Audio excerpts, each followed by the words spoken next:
The cyberpunk genre seems to be a dominant setting in video games these days. Some of this awareness is likely down to the anticipation, disappointment, and, I suspect, a little bit of schadenfreude after the release of Cyberpunk 2077.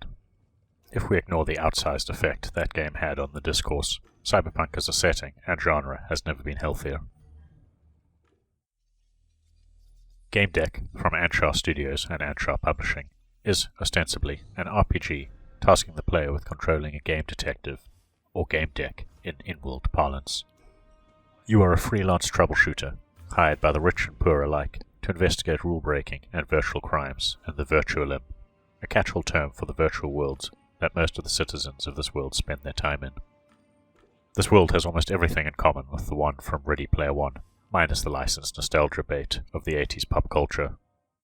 As a game deck, you're basically an uber hacker or programmer, able to go into games and nose around, as well as access all the underlying systems in pursuit of your contracted goal, whatever that may be. The world building in Gamedec is impressive, both on the Virtualim and Realim, the real world. Borrowing from other cyberpunk themes, you have a society divided along class lines, which is, heavy-handedly, depicted as a world that's physically stratified, with the lower classes living and barely surviving in the lower city, while the rich live above them. As a game deck, you are just about middle class, and live in a flat that falls in between the lower city and the upper classes above you. You are effectively middle class both in station and physically. This separation neatly, and perhaps a little too obviously, highlights your struggle as being caught in the middle. You accept contracts from both sides, and try to serve your own sense of justice and morality without taking a side. The choices you'll make as you play function as dialogue options, enhanced by RPG-like mechanics that unlock new potential actions, or alternatively, new lines of dialogue you can follow.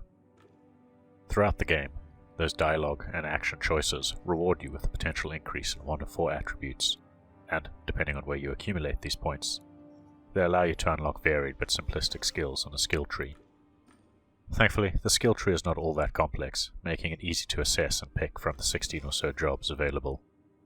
These jobs, or rather skills, will enable you to discover clues in each mission, vital to the game's deduction system. If you've played Frogware's Sherlock Holmes and The Devil's Daughter, you'll have passing familiarity with this type of system. Each conversation has the potential to unlock a new clue, which will lead you to draw a conclusion that takes you a step closer to solving whatever mystery you're tasked with. As an example, the dialogue choices you make in the first mission can lead to you successfully discovering what happened to your client's son and saving him. Alternatively, they can lead you to solving the mystery but being unable to save the boy. The pathway to full or partial success is never blatantly clear, and that's where the challenge and delight lie in these dialogue puzzles. Each choice you make is consequential, as is the order in which you ask questions, as they may lead you to a new clue, or add a point to one of your attributes. The ability to unlock a skill early is often essential to discovering a vital clue or dialogue option you need to successfully solve your case. These choices ensure players will come back time and time again as they try to unlock all possible solutions and the best possible outcome. This is a good thing, as your first playthrough will probably only take you about 8 hours, but with subsequent playthroughs, you'll be able to eke out another 10 to 12 hours on top of that. For any players looking for all-out action, you might be disappointed. Even when forced into an actual battle, your choice to engage is determined by your attributes, and often boil down to decisions you've made in dialogue or actions, rather than you controlling a more hands-on battle. In a pistol duel that took place in the farming world, my relative success or failure came down to my observation skills, whether I had chosen the right skills and attribute points when they were awarded to me. Gamedec may have an RPG skill tree system, but, ultimately, it plays more like a 90s adventure game, with complex puzzles, and your pathway to success determined by your ability to put together some obtuse clues and solve the mysteries laid out before you. When it comes to the presentation, each world you visit is wonderfully crafted. The sex world, in the first mission, is suitably dark and seedy, and reminded me of a film set in 1980s New York. The world of farming, on the other hand, is a game that looks like it stepped out of a Hollywood version of the Wild West. Gamedec is built in Unreal Engine 4, and it runs as well as you'd expect, though it did experience some crashes and slowdown that are all part of the early review build, most of which will be resolved in patches at launch.